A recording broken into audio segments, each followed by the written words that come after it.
ke zama kalau. Sanan na ji duniya gun mai kaunar ka za ka ce salam.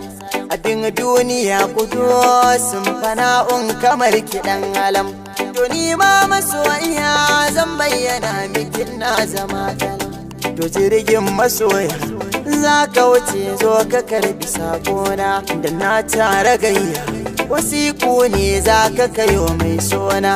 Wayo wani rayuwa idan da masoyi tana yawan daɗi, idan an rabo da juna wahala za ta tashi mai faɗi. A ɗan baka tablet a baka ruwa amma ba su ma daɗi. Zancen mazan jiya kan so ne ko in ce da ku taɗi.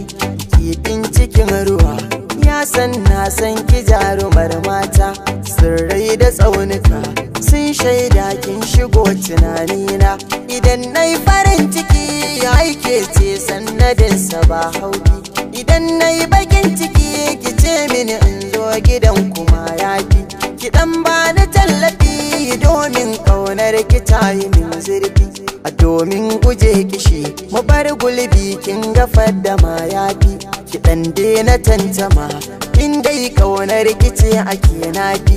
Dukkan abin da zuciyarka ta so to yana hannun dama, kin yarda